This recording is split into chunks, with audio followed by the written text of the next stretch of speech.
জীবন, মৃত্যু, মৃত্যুর ওপারে আত্মার অস্তিত্ব আমায় বেশ ভাবাচ্ছে বিষয়গুলি। হঠাৎ একটা সময় অবধি জীবন উদযাপন করেছি না বুঝেই খানিক, এক শিশুর সারল্যে। মাঝের বেশ কিছু বছরের কথা আমি ঠিক জানি না, বড় ধূসর সময় সে যেন।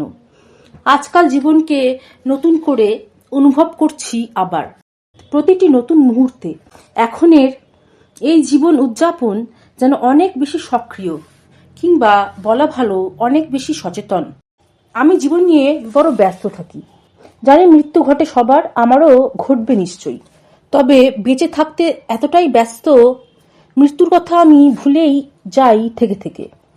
আমি ভুলে যাই জীবনের মতোই নিবিড় সত্য সেও। তবে মৃত্যু মাঝে মাঝে যেন তার অস্তিত্ব জানান দিয়ে যায় থেকে থেকে, নানাভাবে। আমি নিজের চোখে মৃতদেহ খুব কম দেখেছি। ছোট বয়সে প্রথম যখন দেখেছিলাম, বিশেষ কিছু অনুভব করার অবস্থান ছিল না সে বয়সে। কেবল মনে আছে খানিক বিষণ্ণতায় মোড়া, ভয় মিশ্রিত অস্পষ্ট এক স্মৃতি। অপরিচিত মৃতদেহ দেখা সেই প্রথম। মৃত্যুকে প্রথম খুব কাছ থেকে দেখি বড় হয়ে। আমার বড়মা ক্যান্সারের সীমাহীন কষ্ট পেয়ে চলে গেলেন যখন শেষমেশ।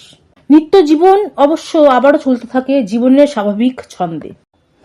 একদিন মায়ের একটি কথা আমার মনে গভীর ছাপ ফেলল। মা বিশ্বাস করে দেহ শেষ হয় কেবল, আত্মা অবিনশ্বর। থেকে থেকে মনে হতো বড়মার আত্মার কথা। আমি জানি না তার অস্তিত্ব আছে কিনা সত্যি।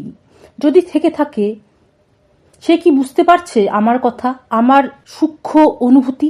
তার কি কিছু বলার আছে আমায়, কিংবা আমাকে নাই হোক আর কাউকে কিছু কি বলার থেকে গেছে তার?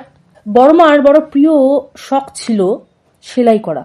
নির্দিষ্ট একটি চেয়ারে বসে দিনভর সেলাই করত। হয়তোবা সেই সেলাইয়ের সুতোগুলির কাছে যাওয়ারও ছিল। সেলাই তো তার জীবনী শক্তি ছিল। যাই হোক, জীবনের স্বাভাবিক প্রবাহে বিষয়গুলি ধূসর হয়ে গেল ক্রমশ। আজ 5ই জানুয়ারি 2026। সকাল সকাল আনন্দমেলা এসছে। বোন বাড়ি থাকলে বোনই সবার আগে গদগদ হয়ে আনন্দমেলা নাড়ানাড়ি করতে থাকে। বাবা সযত্নে তুলে রাখে সকালে বোনের ঘুম ভাঙা অবধি। আনন্দমেলাটা তাই আজ অবহেলায় ফেলেই রেখেছিলাম সারা সকাল, খানিক উদাসীন হই। কোনো এক অতর্কিত মুহূর্তে হাতে নিয়ে নাড়াচাড়া করছিলাম আনন্দমেলাটা। এবারের সংখ্যার মূল বিষয়বস্তু পরপারের রহস্য। মিশরীয় সভ্যতার নানান বিষয় পড়তে থাকলাম বইটি হাতে নিয়ে। আবারও চেতনায় ঘোরাফেরা করতে লাগলো ইহলোক পরলোক, জীবন মৃত্যু ইত্যাদি বিষয়গুলি। আমি জানি না বিশ্বাস করব কিনা পরপারের ওই জগৎকে। অবশ্য আমার বিশ্বাসে কি বা এসে যায়? হয় তার অস্তিত্ব আছে অথবা নেই, আমার জানার কথা নয় সত্য কি। আজকাল তবু বিশ্বাস করতে শুরু করেছি আত্মার অস্তিত্বে, এবং এই বিশ্বাস আমার ক্রমাগত দৃঢ় হয়ে চলেছে।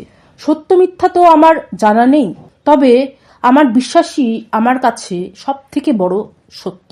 বিশ্বাসের চেয়ে নিবিড় কোনো সত্য আমার অন্তত জানা নেই।